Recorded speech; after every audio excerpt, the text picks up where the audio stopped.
Good afternoon, everybody. Thanks for attending our webinar today with Zyxel and Tribal Hub. We're getting started here, so we'll give everybody a few minutes to enter into the room until we get started. If you would mind letting us know where you're calling in from, that will be wonderful. I see quite a few people joining. That's awesome. I am calling in from my home office today in Gaylord, Michigan. Andrew, I never asked you where you're calling in from. Out of Southern California. Oh, Southern California. So we're two spectrums today. So you're still in the morning. Good morning, I should have said instead of the good afternoon. Oh. So I'd love to hear while we're waiting, like the history of the name of your company. Is there a history behind that or? Um, yes, there absolutely is. Yeah. Zyxel, we've been around for, I think, this year we celebrated our 35th year. Okay. Um, Starting out way back when with the 56K modems, things like that, ISDN Okay. modems. Interesting. Come a long Okay. way. Yeah, But for sure. Zyxel was intended to, when you open a phone book, usually you go to the first. We went to the very end. The very end. So pretty Interesting. much the last option in the phone book, and it kind of stuck around, and we're here today still. So That's really cool. I love that. All right. Well, you know what, guys? It's a little after 1, so let's go ahead and get started. Again, welcome everybody. My name is Michelle with part of the Tribal Hub team here with Zyxel to present some information to you all on connection, communication, Wi-Fi. How can we do that better and faster for our tribes, tribal government, health centers? We're here to learn a little bit today from Andrew, so looking forward to this. Our session today will be recorded and it will be available on tribalhub.com. Y'all will get an email tomorrow with a link. So please be sure to share that with anyone else on your team who may not have been able to attend today so they can view it as well. A couple of learning objectives to take away. Make sure you use the chat to send us your questions or the Q&A also. That goes right to me. We have Andrew here, so let's pick his brain and answer all those questions that you may have. Some other webinars coming up at Tribal Hub here. Again, just go to our website and you can get all the info for that. And finally, what's coming up at Tribal Hub? Our 25th anniversary conference is happening in Las Vegas in just a little over a month away. So we hope to see you guys there. Again, information on our website. And with that, I am going to stop sharing and hand everything over to you, Andrew.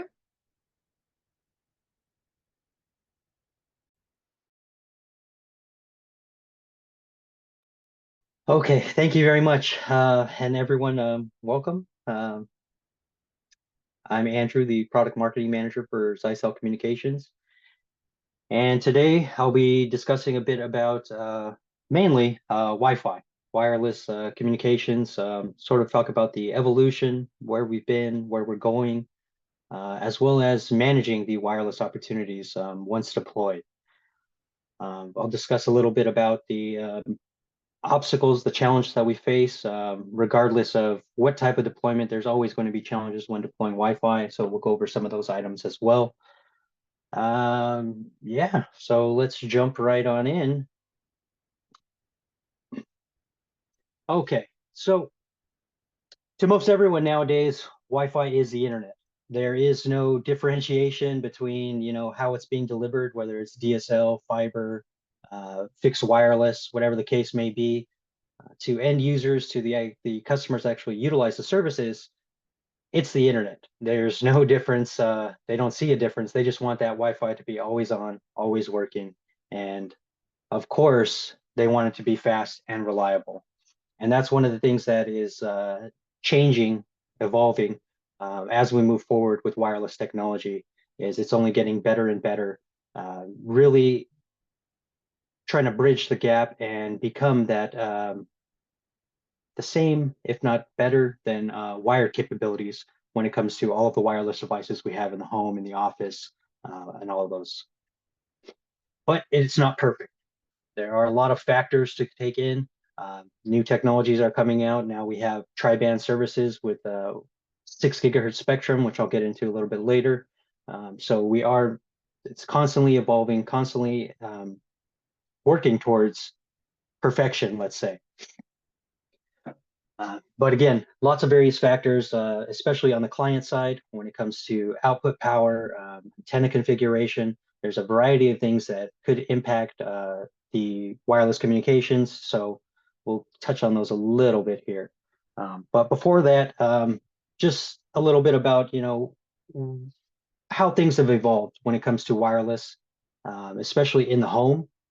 Um, Way back in the early days, we had these pretty noticeable routers with the rabbit ears. Uh, very popular when Wi-Fi initially first came out. We call it Wi-Fi 1, Wi-Fi 2, but really started progressing with Wi-Fi 3, Wi-Fi 4, and 5. Um, and we start to see that emerge to the spider web looking ones. And it's also keeping up with the wired speed. So we see 1 gig offerings, and now in some cases up to 10 gig offerings on the wireless routers for the home and the office. And along with that evolution, we've really done a lot of work to internalize a lot of the antennas so that it's handled much better. Everything is more automated. There's more intelligence built into these routers, a bunch of algorithms that measure a lot of details about the airspace around the router. So we get a better idea, a better sense, a better handling of all the wireless clients, especially in the home. And internalizing those antennas, gives you one less thing to worry about when deploying. You don't have to worry about somebody interfering with antennas. If the configuration was just right initially, it's one less thing to worry about when everything is sort of automated internally and uses a lot of uh, airspace details to be able to offer better coverage, better communication, just overall better experience. So not only have we changed on the style, let's say style of the wireless routers that are available, the way we use Wi-Fi has definitely changed, especially coming out of the stay at home, work from home, everything like that. That's continued. Everyone's sort of there's a lot of hybrid schedules where people rely on their home internet to be able to work from home, learn from home, and that's really not going away anytime soon. There's a big push for that. Especially in a lot of the technology fields. Um, but overall, the amount of devices that are connected and utilizing the Wi-Fi has definitely increased over time. In the early days of Wi-Fi, we had 1, 2, maybe 3 wireless devices in the home, and really most of them were stationary. Uh, you know, Even though it was a laptop, they were pretty heavy back then, and it was usually set up where you're going to set up and not really roam around the home like we do today, where we see a lot of streaming on the go with tablets, phones, lightweight laptops. So wireless technology has really evolved to keep up, and it's really moving us forward into the future with newer and newer ways to use the Wi-Fi. We're seeing a lot of AR, VR, a lot of things that really require a quality wireless connection, as well as very low latency, that turnaround time. And here we have just a brief overview of the Wi-Fi technologies. Um, we, instead of using the more technical terms, 802.11, A, B, G, N, AC, all that stuff, moving forward with Wi-Fi 4, which is 802.11n, which was still mainly a 2.4 gigahertz usage. Um, that's when we transition to make it easier for everyone to kind of understand where we're at. So we have Wi-Fi 4, 5, 6, and of course the next generation that's available now, Wi-Fi 7. So it helps on the consumer side as well, because when you purchase a new device, a new appliance, it's easy to just recognize, oh, this is Wi-Fi 6 compliant, this is Wi-Fi 7 compliant. Whereas it gets I guess you could say too technical, 802.11 AX, and matching up those different names there. So much more simplified now with Wi-Fi 4, 5, 6, 7.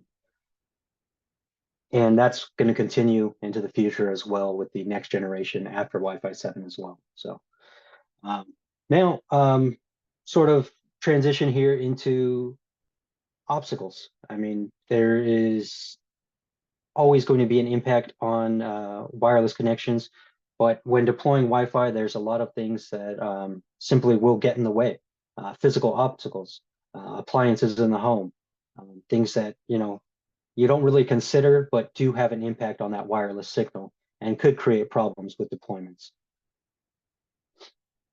So not only obstacles, but also building materials. Some homes, we see are wrapped in wire, basically trapping that Wi-Fi signal inside, as opposed to having it all available, um, being able to broadcast out through walls, things like that. But there are building materials that we do run into in the field where it's just not ideal for wireless connectivity. And that's where we sort of see, the addition of additional, wireless extenders, things like that, which I will also get into in a bit. But before that, there's just a quick breakdown here of sort of the impact on the wireless signal that you'll see with the various building materials as well as other items within the home. Um, for the most part, there's not much impact from your traditional building materials, but like the previous slide, when there are like things like wire, metal, that could potentially be in the walls, they'll definitely create an impact on that wireless signal. Other things that do affect the wireless, water.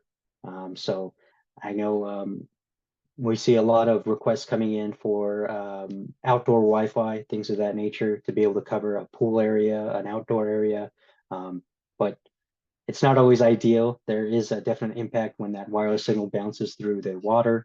Um, the other interesting one I'd say is people towards the middle. We do have an impact on the wireless signal. We do absorb some of that signal when we're walking around, when we're moving about different areas where there's Wi-Fi deployed, because we're mostly made of water. So we do create an impact there. There's a large gathering. There could be a negative impact on the wireless, but these are just things that, as we move forward with wireless technology that are being improved upon and we're trying to overcome so that they are not as much of an impact. Um, but in regards to people and moving about the home, that is something that we're also trying to take advantage of. There's new methods and new, I guess, ideas coming forward that we can use this for motion sensing. If you have, nobody's supposed to be home and there's movement and there's something interfering, impacting that wireless signal, we can use that as some type of motion sensing.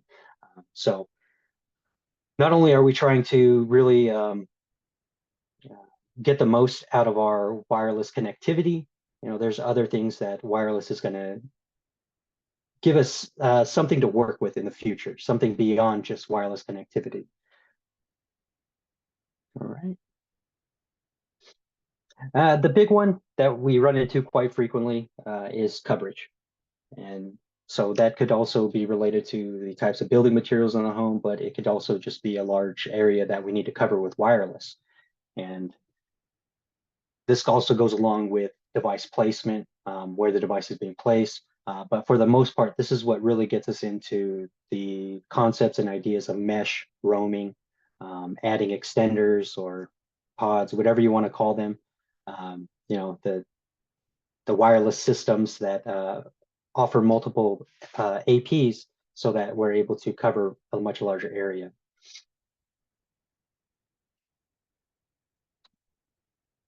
Like I mentioned, placement is also very key.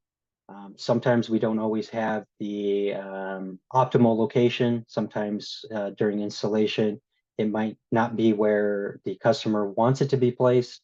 There's a lot of variables that come into play with placement, but ideally we want the wireless to be deployed out in the open, unobstructed. We want to keep it out of closets, things like that, to get the most out of the signal. So we have that optimal coverage. Like to think of it as a sort of umbrella with the various radios that are inside to kind of cover the most area that they can. So like I mentioned, this is where we get into, especially with coverage, the idea of, do we need just one router? Will one router do? Do we need to add these these extenders? Um, and that's where we get into wireless mesh and easy mesh standards.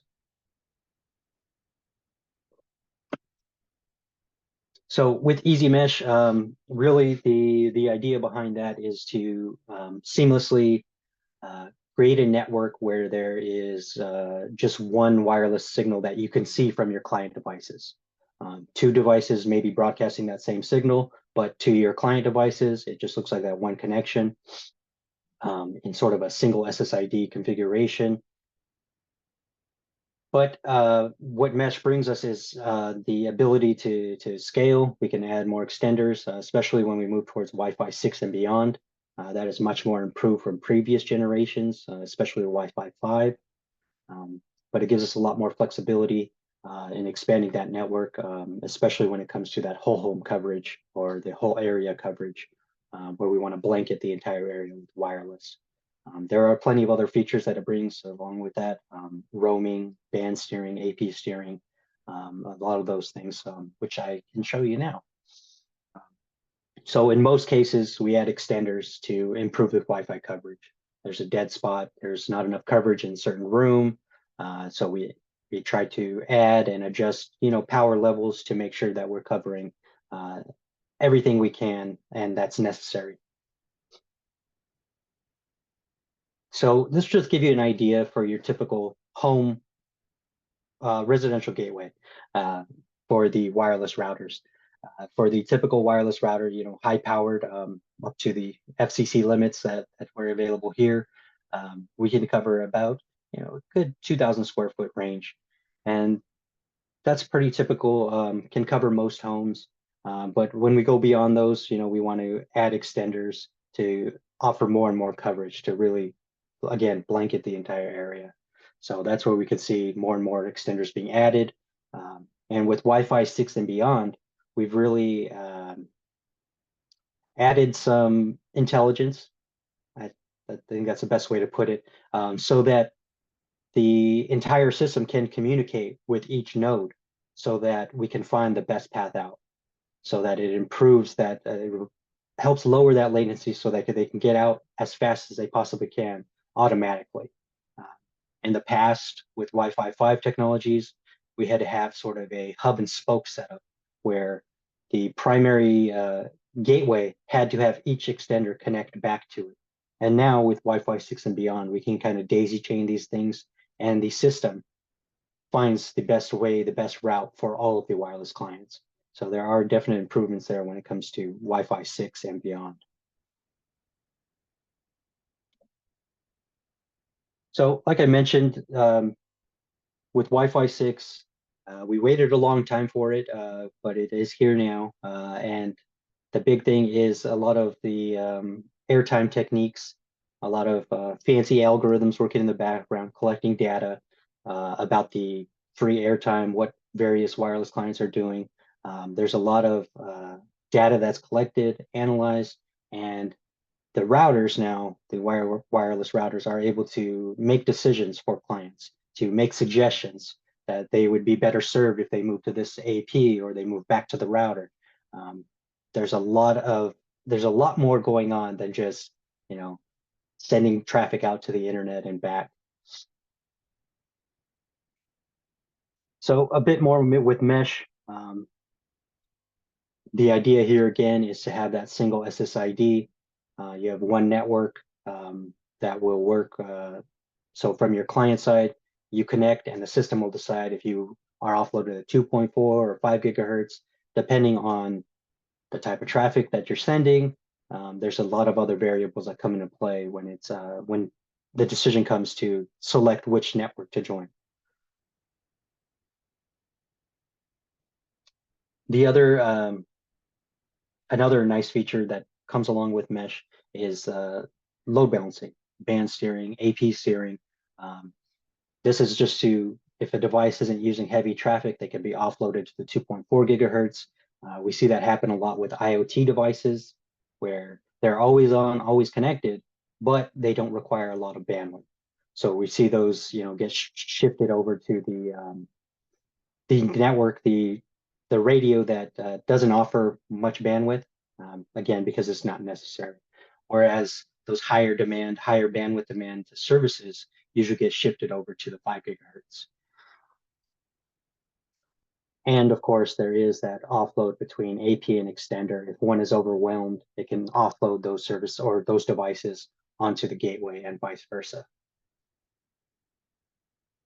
And you'll see here, we've added the 6 gigahertz as well, which I'll get into as well a bit later, which is, of course, Wi-Fi 6E and Wi-Fi 7, which take advantage of that 6 gigahertz spectrum. Another very important one that is really important regardless of where you are, I guess you could say, a large arena, um, a community center, and of course the home is being able to roam and stay connected the entire time. So this is something that has definitely improved with Wi-Fi 6 and will only get better with Wi-Fi 7. Having that seamless transition as you roam about the wireless area, that you don't have a dropping connection, you're just kind of shifted from different radios, different spectrums, things like that. So you don't get interrupted with whatever you may be doing, whether it's streaming or even doing a Zoom video, something like that. So definite improvements there with Wi-Fi 6.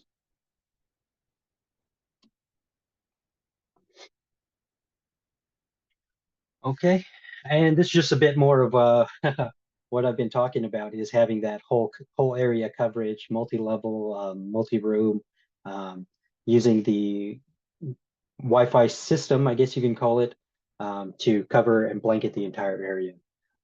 For the home, we refer to it as whole home Wi-Fi, making sure that everywhere is covered and you have adequate coverage, throughout your home.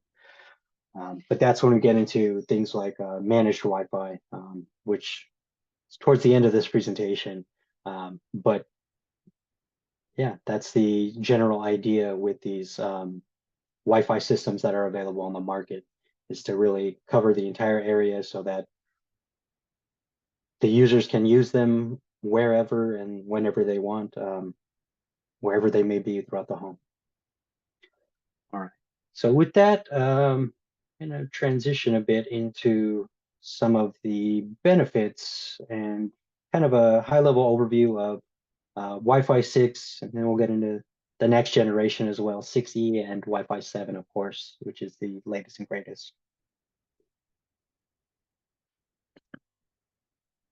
Okay, so these topics here are really the highlights, I'd say improvements from the previous generation, Wi-Fi 5. So it did take quite a while to get Wi-Fi 6 certified, but once it did, and once it became more mainstream and available, it's really changed, especially in the home wireless networks, especially with all of the devices that are available. There's Wi-Fi and everything. So overall, Wi-Fi 6 gets us 4 times more speed than Wi-Fi 5, up to 4 times more connected devices, lower latency, better airtime techniques to handle more traffic, congestion, things like that. Another minor one that we don't really, I guess, see or talk about too much is improved battery life for mobile devices that support Wi-Fi 6. So a Wi-Fi 6 client to a Wi-Fi 6 gateway, there's some communication in the background to have less communication with that device, so that we can spare the battery. So it's not constantly communicating over the Wi-Fi trying to get information, which is something that we had to do with Wi-Fi 5, where if you're on and connected, there had to be some Wi-Fi communication to remain connected. Whereas now that's been improved, and it's only going to get better as we progress to Wi-Fi 7 and more Wi-Fi 7 client devices. Okay, so between Wi-Fi 6 and 7, we have Wi-Fi 6E, which I kind of wish we might have selected a better name or a better option maybe Wi-Fi 6.5. I'm not sure about that, but or 6.6 maybe. But Wi-Fi 6E is still Wi-Fi 6, but it brings us into the 6 GHz spectrum. So we have a whole new spectrum to work with um, in 6 GHz, and that's what the E stands for, is 6 extended, extending into that 6 GHz spectrum. So this is where we see, true tri-band routers, things like that. But really, here's what it kind of brings us. We can see with the 2.4 band, there isn't a whole lot to work with. You know, 3 non-overlapping channels. So we see a lot of interference, a lot of congestion on the 2.4, and this is kind of why.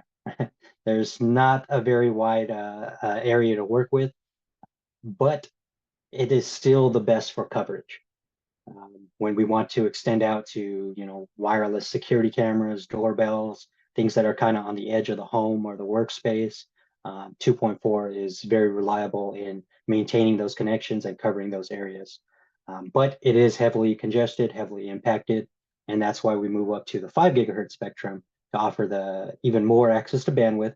We see the channels get a bit wider, which means we're allowing more and more bandwidth to go through that, and more available channels. So we're trying to eliminate some of that congestion that we see, well, that we still see actually on the 5 GHz, and which is why we've moved on to expand that even further to the 6 GHz spectrum, which has even more access to channels, still pretty wide channels. The widest is still the same as the 5 GHz when it comes to Wi-Fi 6E, but that also changes with Wi-Fi 7. But as you can see down below with the 6 GHz, many more channels to work with, many more channel widths to work with. So we're really taking that next step to get ready to really go all out with Wi-Fi 7 and really take advantage of that 6 GHz spectrum.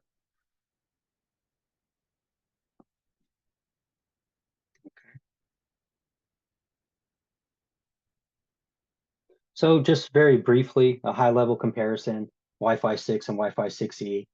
Um, it's really just building on top of the existing Wi-Fi 6 and adding that 6 GHz spectrum.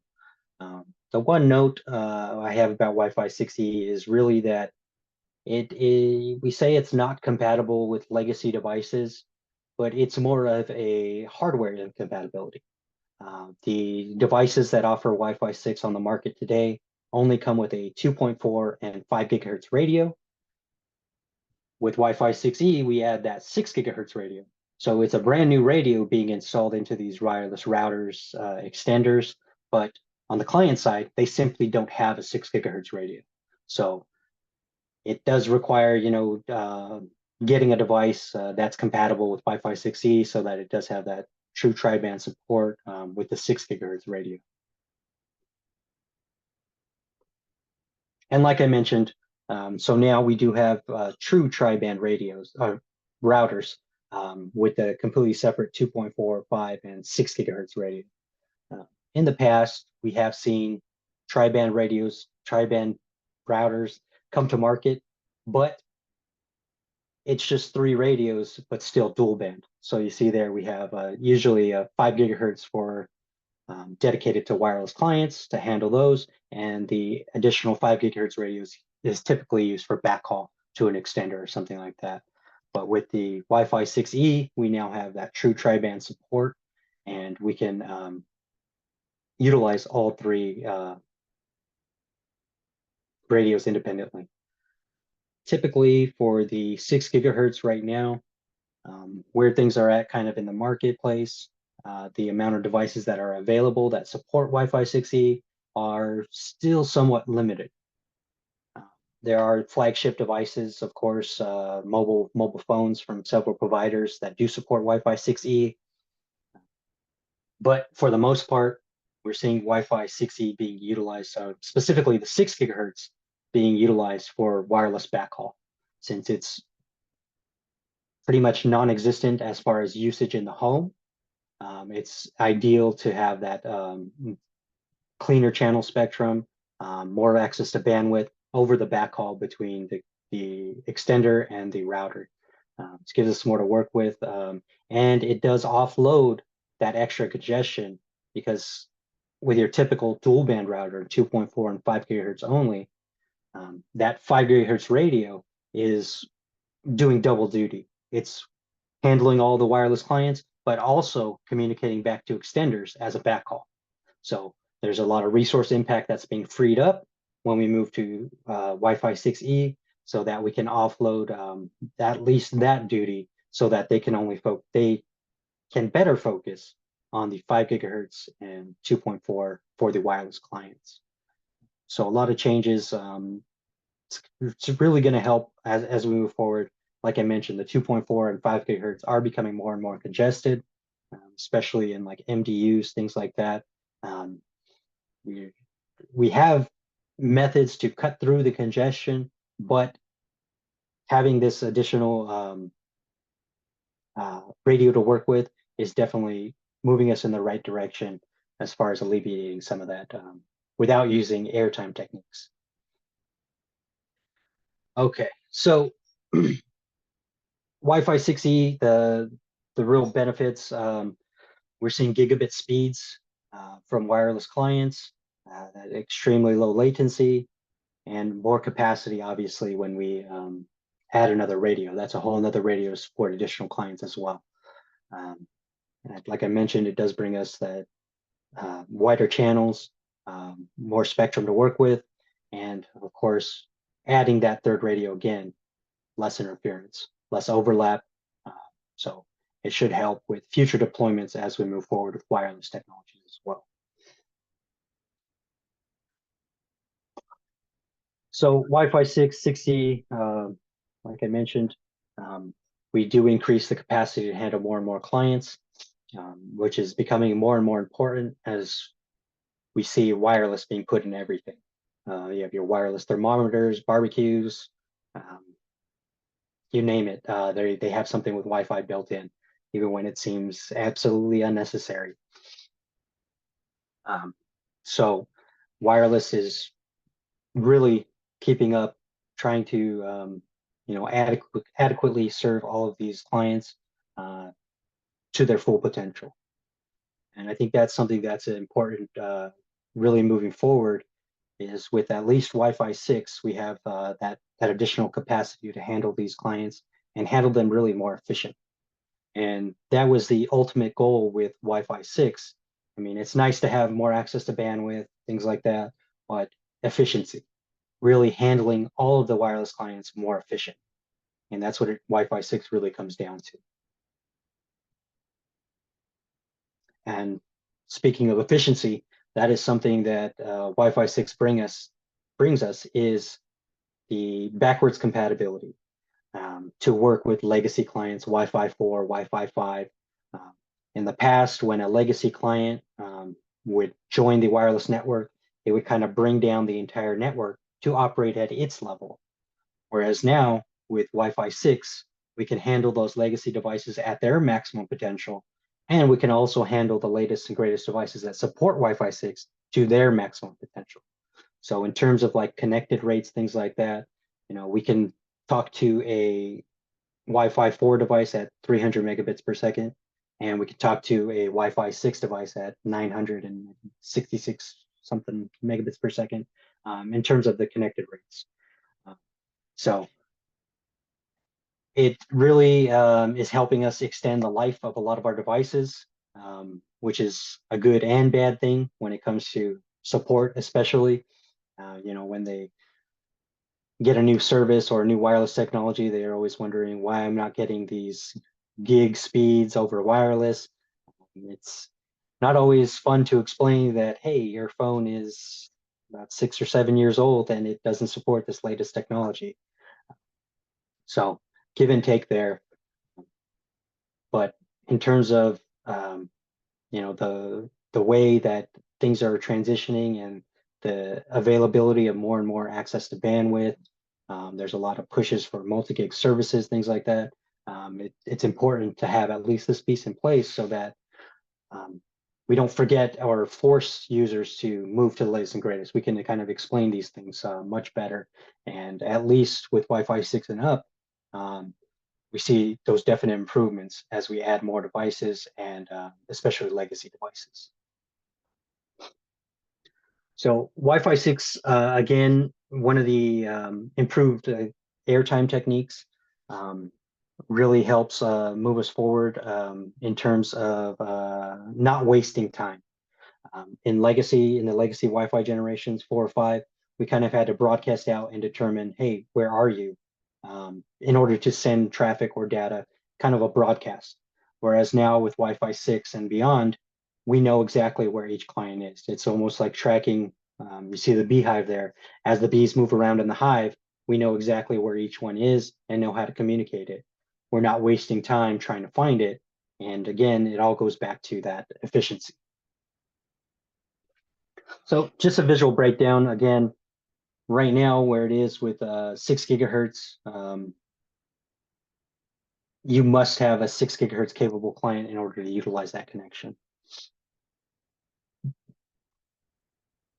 So side by side with a legacy device, Wi-Fi 5 compared to Wi-Fi 6 or even Wi-Fi 7, um, if you have just one wireless client, you're not going to see a whole lot of difference.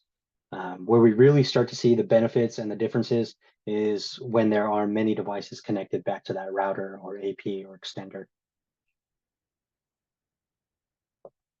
And that's where we see a lot of the airtime techniques come into play, dealing with congestion, things like that. I do have a breakdown here of some of the airtime techniques, features that are being constantly evolving on the wireless side. So with Wi-Fi 6, some of the big ones on the top left is MU-MIMO, multi-user, multi-input, multi-output. Um, and this has to do with communicating with all of the devices at the same time. So in the past, it was kind of a one-to-one communication. If 3 clients try to communicate with the router at the same time, it's sort of a wait your turn. Whereas now with Wi-Fi 6, we can communicate with many clients in both directions, up and down, at the same time. So more efficient wireless communication overall throughout the network. Next over, OFDMA. Um, nice visual there to think of it when instead of sending 3 separate planes or streams, you say, of different types of traffic, that's been improved. Whereas now we can send them all in type of a jumbo jet, more efficient. This is all going towards efficiency.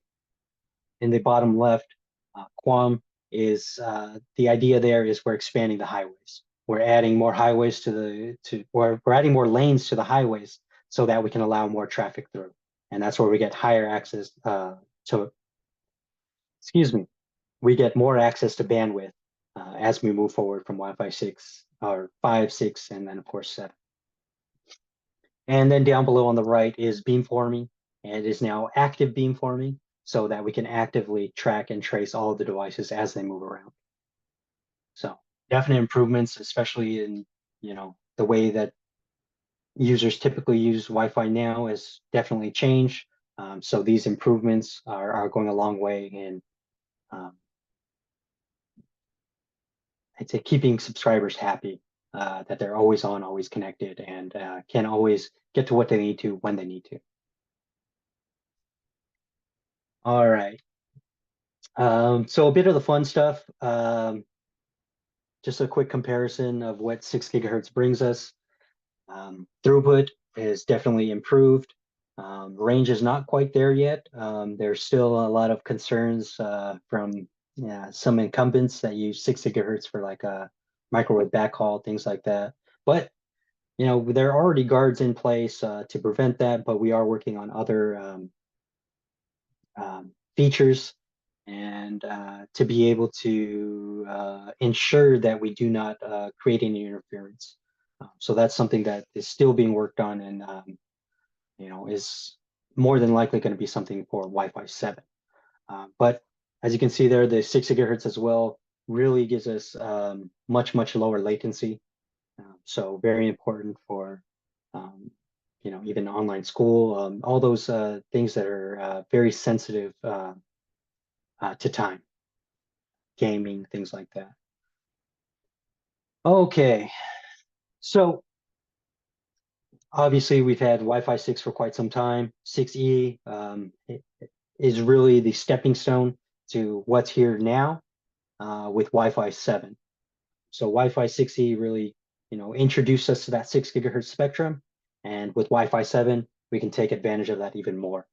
Wi-Fi 7 certification came down this past year in January, and of course, it's something that everyone is kind of moving towards. Trying to make a decision: do I stay on 6? Do I move to 6E? It's not an easy answer, but we are moving forward with this technology because of what it can offer and what it can do. So with Wi-Fi 7, again, we're seeing a huge increase in um, throughput, um, client capacity, and of course, latency. The big one with the latency and improvements, well, I'll get into that in just a bit. For those very sensitive applications, you want that seamless experience, things like that. So we'll get into some of the other things. Really here, just a highlight of what Wi-Fi 7 is going to bring us.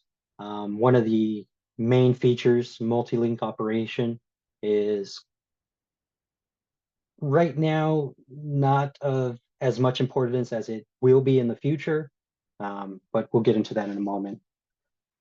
So with Wi-Fi 7, we see that the spectrum as well change a bit. So instead of having those 160 megahertz wide channels, we are doubling that to 320 megahertz, and that's where we can achieve the higher and higher bandwidth speeds, peak rates of over 40 gigs on the Wi-Fi. So it's definitely changing in what we can offer and really what we can do over wireless.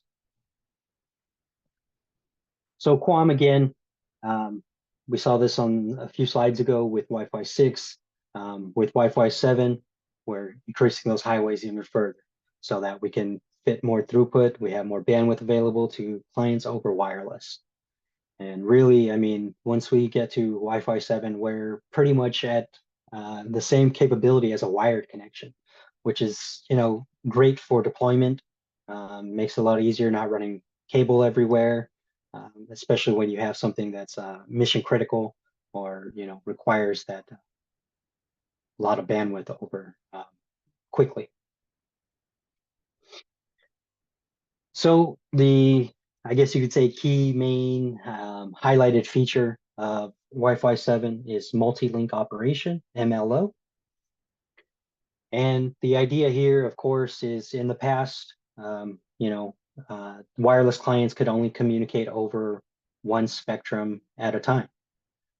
If they were connected to the 2.4, they could only use the 2.4. They had to switch to the 5 gigahertz in order to communicate on that spectrum. Now, with multi-link operation, we're able to combine these radios so that the 2.4, 5, and 6 all act as one.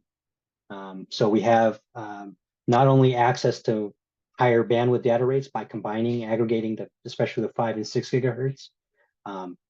In testing, we've seen up to 9 gigahertz. 9 gigs being sent over the 5 and 6 gigahertz combined over Wi-Fi, which is quite impressive. But one of the other benefits that we're going to start to see as Wi-Fi 7 becomes more adopted is that improved roaming and seamless transition as you roam about. So if you're connected to an MLO link, you can seamlessly move between the radios without skipping a beat. You have much more improvement there as far as that transition between the 2.4, 5, and 6 gigahertz.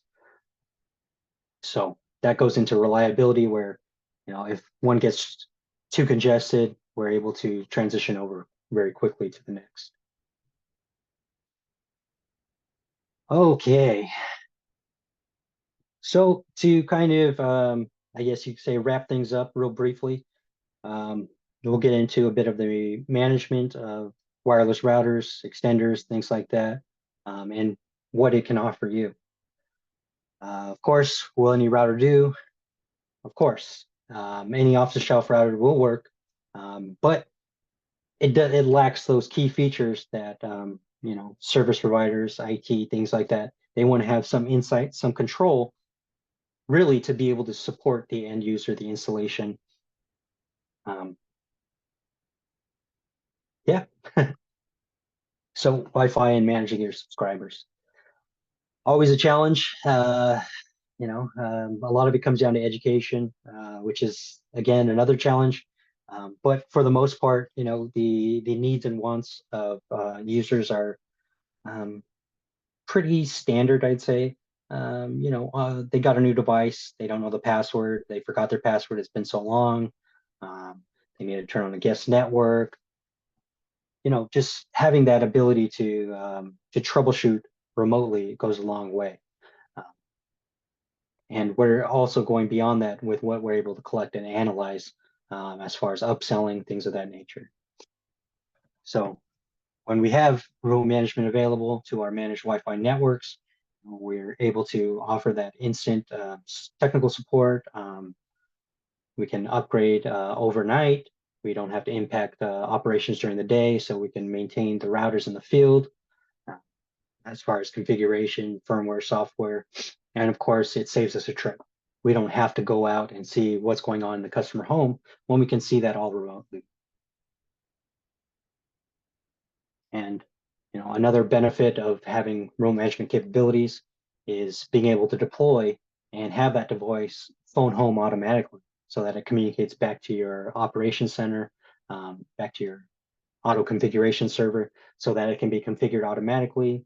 Um, if there's someone that's very far away, it's not ideal or optimal to be able to drive out for the installation.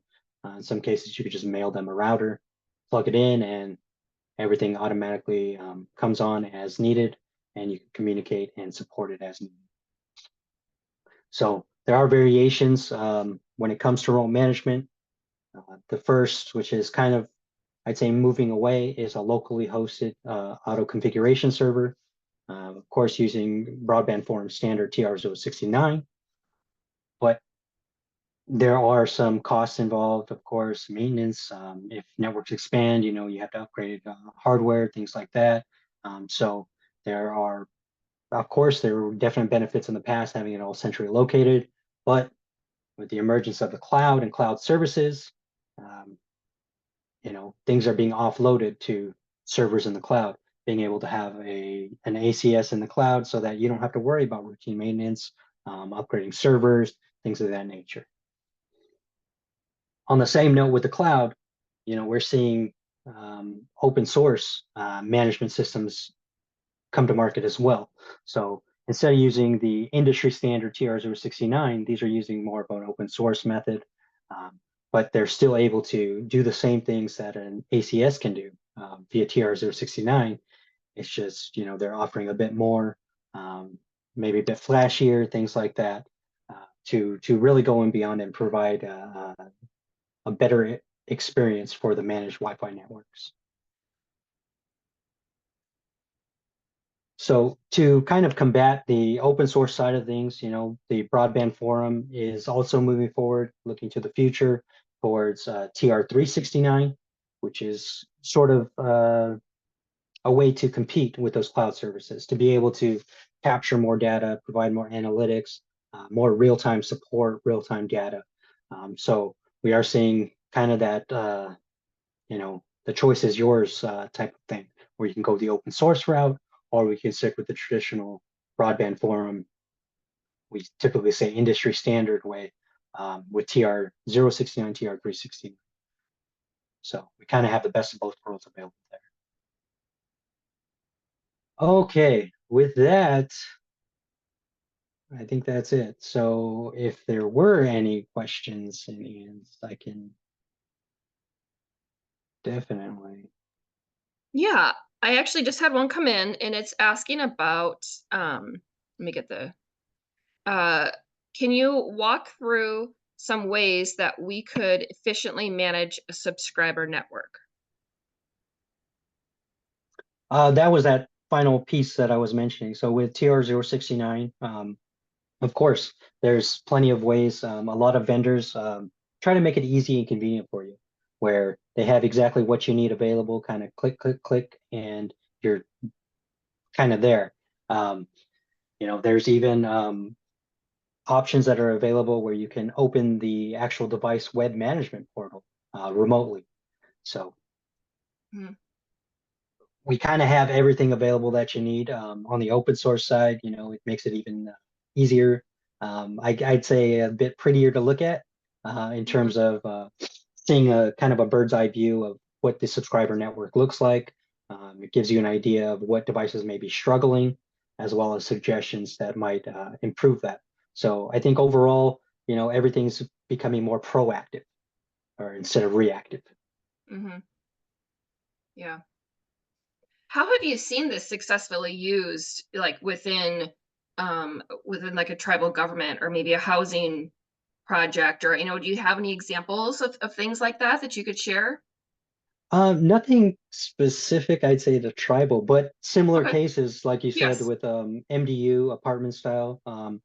It goes a Hmm. long way in having that remote management capability, Yeah. because when you're in close quarters and you have multiple routers deployed in the same area, you're creating a lot of congestion for yourself.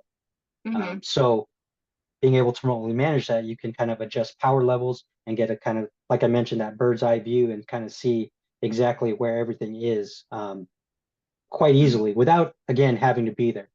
Because it takes Right. a lot of time and effort if you go in there and you want to do a wireless site survey, but being able to do it remotely really goes a long way. Sure. Now, this next question that came in is asking, are all these cloud services and remote capabilities exclusive to Zyxel, or can other ODMs offer these similar capabilities? I know I'm saying your company name wrong each time, like the Z and the Y, like it's tripping me up. The Z, Y, and the X, like all together. It's all right. Okay. um, no, they are not exclusive. Especially on the Zycel side, we're very open to work with any and everyone. So we're open to work with the open source side as well as the industry standard side. And I feel there are quite a few vendors who are actually the same. Um, Especially when it comes to the open source side, there are a whole lot of vendors that are trying to take advantage of that cloud service. Um, and of course, the TR069 is industry standard for a reason. I mean, everyone uses it um, for the most part. Everyone has their own little twists and variations into it. They want to do their own thing, but for the most part, it is very standard in terms of what we can do and what we can offer. Hmm. Hmm. Cool. I don't see any other questions coming in, so you guys have a couple more minutes. If you have anything you want to write in here, now is the time. But ever since I started working with Tribal Hub, and even just I worked with tribes for real for quite a while. But the having helping to be able to provide things that help to allow people who live on the reservation access to Wi-Fi, or a community a community center that allows kids to go there and do schools. It's such a big it's a solution that sometimes tribes don't have. Don't, it's the Wi-Fi is the solution, but getting that is difficult just from where they are, or just the configurations of the buildings, and things like that. So I always love to hear the different solutions and different things that you're coming up with. And I love that image that you had of like just the from 1999 router until now, and just seeing the the progression of all that is really really cool. So Yeah, yeah, I I agree. appreciate it. Yeah, of It course. was really cool. Yeah. All right, Andrew. Oh, I have one more question coming in. If a tribe was to utilize this, how would it be monitored, updated, and tracked? So that's what I mentioned. The choice is kind of yours. So of Mm-hmm. course, on the open source side of things, we have those capabilities to log into a portal to be able to see and manage, let's say, a community center. We can see all the APs, all of the connected devices. On the flip side, on the industry standard side with TR069, we can do very similar. Um, there are several ACS vendors, that auto configuration server, on the market available that offer, you know, again, kind of do things in their own kind of way. Mm-hmm. But getting that data, getting that information is still pretty much the same. It's Mm-hmm. just having a different way, I guess you could say, to display it so that you can Mhm. see that whole overview. Um, we partner with several of them, and we'd be happy to work with you and figure it out. Yeah, we're more than happy to see what we can offer and how we can fit into that.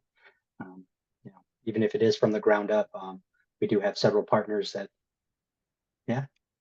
Cool. I was actually gonna ask that, like, where, because tribes can be in different stages, right? You know what I Hmm. mean? You can kind of pop in really any stage to help bring it to finalization. Absolutely, Hmm. absolutely. Awesome. Well, Andrew, thank you so much for being on our webinar today. And everybody who attended, thank you for being here and listening to Andrew, and great conversation. And don't forget, everybody on the call, you'll get an email tomorrow with a copy of the webinar, so you can forward that to anyone on your team who might be interested in this. If you have any questions, I popped Andrew's email into the chat. And so shoot him an email, shoot us an email. We will make sure to get you to the right people. And with that, have a good afternoon, everybody, and we'll talk to you soon. Thank you. Bye.